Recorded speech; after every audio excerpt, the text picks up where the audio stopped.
Hi, happy Monday. It's been a little while since my last one, so I've got a couple of bits of information to update you on. I've been interviewed for 2 video summits, and you've already received an email about one of them, maybe even both of them. And the first one is called Awakening the Healer Within, and it is hosted by a lovely Australian lady called Kelly Paris, who's just lovely, warm and inviting. She's got a whole host of, I think it's over 20 experts who are talking about how to set up your own business online. They're giving lots of tips, so if you're a coach and that's something that is of interest to you, then sign up for it. It's great. I'm not expecting you to listen to me when I'm being interviewed. It's all about listening to all of the other experts and getting as much out of it as you can. And the second summit is being hosted by a lady called Deanne Barrett. And Deanne was a teacher, and she was finding it increasingly difficult ensuring that the teenagers that she was working with had all of the tools that they needed, she felt, to equip them for life. And after 2 of her pupils were hospitalised with different mental problems, I think one had committed suicide, she decided that there must be a better way to give information out to teenagers. Her summit is called Resilient Teen, and again it's over 20 speakers, of which I'm one, and we're giving tips and techniques to teenagers to be able to equip them better for the challenges of life. And so if you're a teenager listening, or if you're the parent of teenagers, or if you know somebody who has got teenagers that you think this would be of value to, then please forward it on to them, because it really is going to be an excellent summit. So anyway, that's what I wanted to say about the video summits. On to today's chat. I've got Morris in the background. You might be able to see his near hind is covered in silver tape. That's because he's got an abscess, and that kind of has a bearing on what I want to talk about today. Last week I was out with my mum, and as usual my poor mum is used as the guinea pig for what I want you not to do. Mum was chatting to a lady, and I had caught the end of the conversation, and she said, yes, June is always telling me that I have to just think positive. And she's always thinking positive, and she's always telling me that's what I have to do. And I thought, no, that's not what I am trying to tell you to do. And I suddenly thought, I'm going to do my next Happy Monday making it clear what it is I mean about being positive about life. It's not about sticking a happy sticker on something that's going wrong. It's not about kind of sticking your head in the sand and pretending that things aren't going wrong in your life. It's not about fiddling while Rome burns. It's about looking at a situation, pulling out the positives and focusing on making a situation better, not ignoring that a bad situation is happening at the first place. And I thought, well, let's just look as well about how successful people deal with adversity in their life, people who are high performers deal with it in their life, and even just people who are happy in general, because nobody has a life that nothing goes wrong in it. So I thought, let's just look at what it is those types of people do that sets them apart from others. And I've done my little note system here, and I think one of the main things that sets them apart is the fact that they take action. It's not about pretending everything's okay. It's about understanding that you have choices and that you can change situations. So I've got my sheets here. Let's see. Okay. My first observation of what happier, more successful, better performers do in life is they focus on opportunities rather than the obstacles. And by that I mean, whatever situation comes along, adverse it may be, they focus on the opportunities that are hidden within. For example, if you had the misfortune of losing your job, it may be that it is the incentive to set up your own business. It may be that it encourages you to go for a different type of job that is more fulfilling. There can always be opportunities within every obstacle. If you're a rider, a particularly bad day at a competition is an opportunity to find out where your skills are lacking or your mindset and do something about it. The second observation is that successful people work, train and practice with purpose. It's all about finding aspects of what you're doing, even if it's something you don't particularly enjoy, and working out how you can do it better. Work out some sort of an incentive or something that gives you purpose about what you're doing at all stages. You know how easy it is if it's something that you love doing. Time just whizzes by and you really enjoy it. Well, build a purpose into the things that you don't enjoy doing so much, and you will find them so much easier. It's all about working to get better at something rather than just enduring it and getting through it. My next observation is that successful people focus on the moment and not what's already happened. Now, how many relationships fail because we're not living in the present? We're casting up things that have happened last week, last month, years ago, get cast up over and over again in relationships, and they stifle relationships and suffocate them. And it's always a recipe for disaster. And how many of our doubts about ourselves are based in the past? I often hear people saying that something that is holding them back in their 30s, 40s, 50s is something that they were told when they were a child.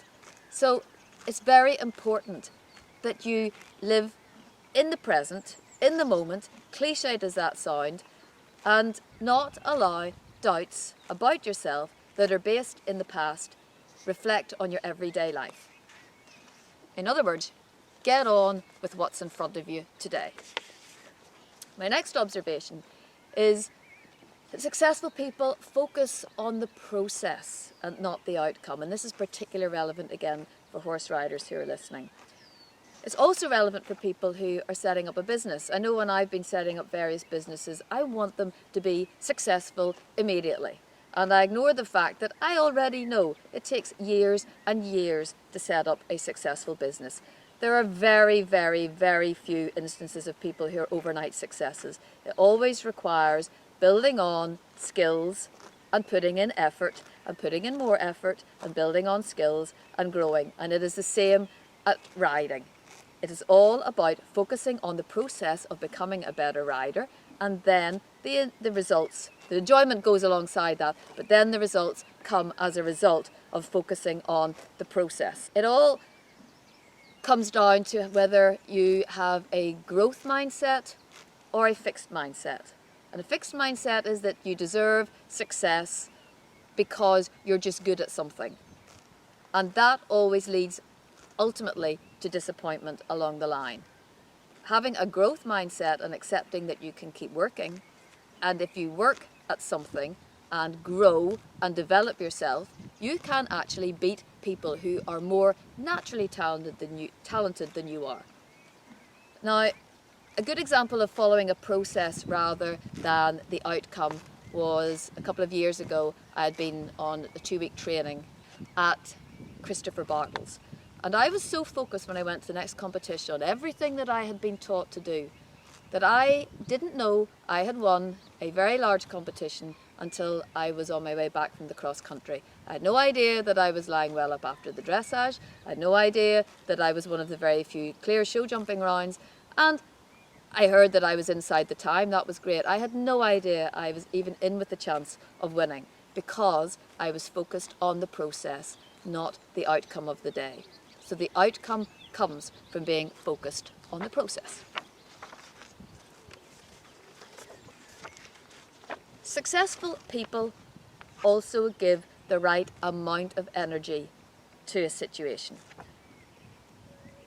Less successful people try to give 110%, which is totally impossible. You can only give 100%, and you also can't give 100% to everything. So it's all about choosing where you put your attention and your energy and making that happen.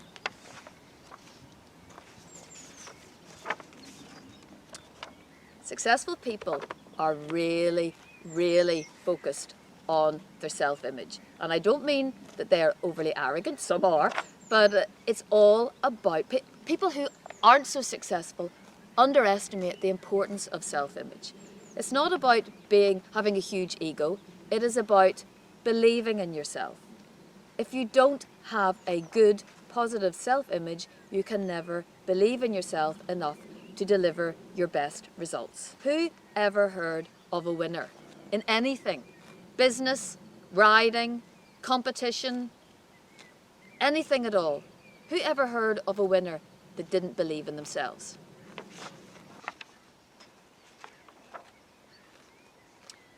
Successful people big up their successes. I tell people to do that all the time. Our brains are automatically programmed to focus on things that go wrong in our lives, and we dwell on them. So up the ante and focus on successes. And if things haven't been good, don't focus on the poor result or the poor outcome. Focus on correcting what has gone wrong. That is the best way to ensure that your self-belief stays intact and that you're actually doing something proactive and taking action towards improving future situations that are similar. Other people who are less successful tend to focus on a bad result, and they focus on lack of success. And that is a downward spiral, without a doubt. You can't control your results, and focusing on your results and lack of success is just a hiding to nothing. It is indulgent and it's self-pitying, and if you are focusing on bad results, disappointments in business, disappointments in life, anything like that, stop it now, because it is going to get you absolutely nowhere. And my final observation, successful people focus on growth and not accomplishments. And this probably brings all of the previous sheets that I've held up together.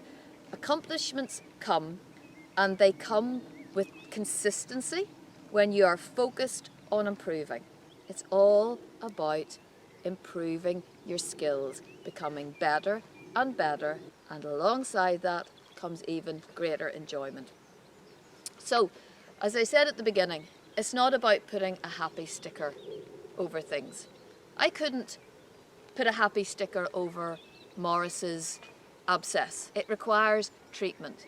It requires action, as does everything in life. To be better, to be happier, to be more successful requires taking action, and it requires work, and it requires consistent work. But it gets easier, things get better, you get better results, you get more consistency in your life, you get better relationships, and all aspects of your life improve when you develop a growth mindset, because that becomes a winning mindset. Okay? That's it for today.